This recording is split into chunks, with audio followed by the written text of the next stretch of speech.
فإذا كنا نريد اجتماع كلمتنا وتوحيد شؤوننا وحفظ جامعتنا، فليس لنا جامعة نجتمع عليها إلا جامعة الكتاب والسنة، فيجب علينا التفقه في كتاب الله وسنة رسوله صلى الله عليه وسلم، والاتفاق والاتحاد على ذلك. نسأل الله التوفيق.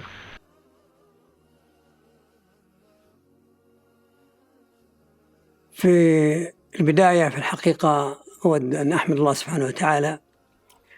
نحن في المملكة العربية السعودية نعيش حراك وتطور كبير في مجال القطاع الثالث، والقطاع الثالث الحقيقة ينطلق ويعني يتطور بفضل الله سبحانه وتعالى، ثم بفضل رؤية المملكة العربية السعودية 2030 وتوجهات القيادة في دعم هذا القطاع بشكل كبير حتى يتبوأ مكانته ويساهم في دخل الدولة أو بنسبة 5% تقريبا.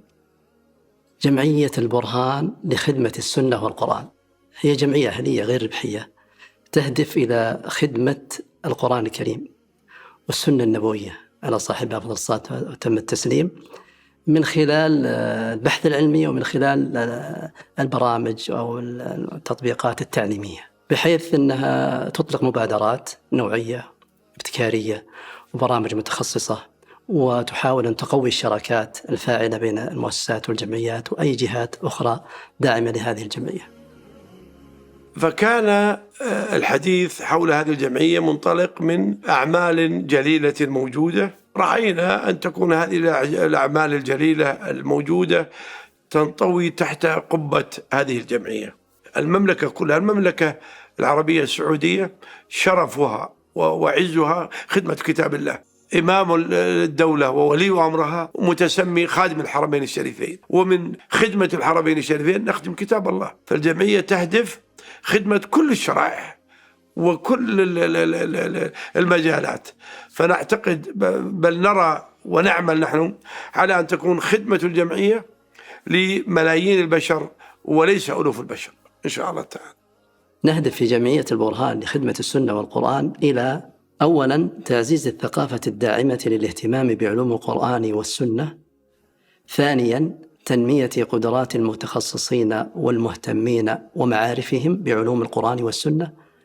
ثالثاً تطوير بيئات رقمية جاذبة ومحفزة للمتخصصين والمهتمين. رابعاً نمذجة أعمال تعليمية وبحثية مبتكرة وتقديم استشارات متخصصة. خامساً إعداد الدراسات والبحوث المتخصصة وتطوير التقنيات المتقدمة. سادساً بناء شراكات فاعلة ومستدامة وتشجيع التطوع.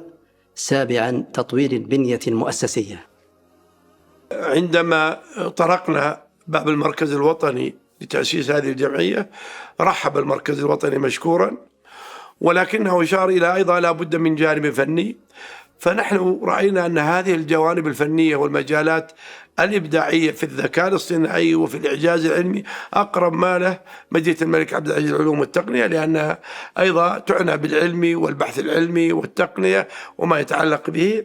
فمشكورة مدينة الملك عبد العزيز للعلوم والتقنية رحبت وصارت هي تشرف على المؤسسة تقنيا وفنيا وعلميا، وهذا يعني نعتقد أنه أمر جديد في هذا المجال. وهذا الأمر من المجالات التي سبحانه وتعالى تعهد بحفظها القرآن وسخر التقنية وسخر البشر وسخر المؤسسات العلمية والمؤسسات الدينية والمؤسسات البحثية له. الحقيقة اللي يميز يعني انطلاقتنا وهذه الجمعية هي اهتمامها بالتقنية في نشر رسالة هذه الجمعية، ولذلك كان الإقبال كبير جدا داخل وخارج المملكة. الذين استفادوا من برامجنا هذا العام فقط ما يقرب من 2,000,000 إنسان.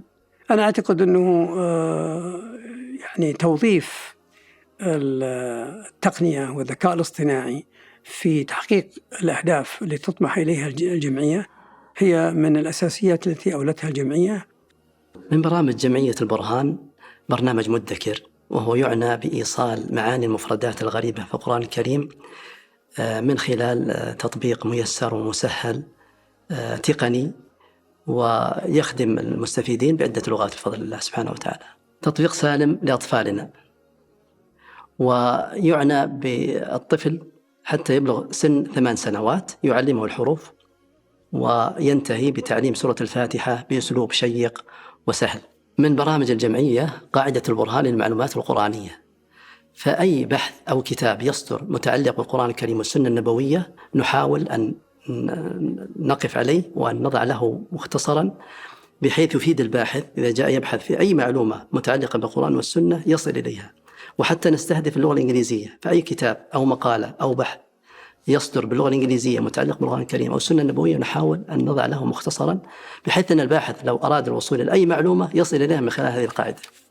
من أبرز برامج الجمعية جمعية البرهان لخدمة السنة والقرآن أكاديمية البرهان، وهي منصة تعليمية تعنى بعلوم القرآن الكريم والسنة النبوية الشريفة، وقد سجل فيها هذا العام أكثر من 14,000 من الدارسين والدارسات بفضل الله سبحانه وتعالى.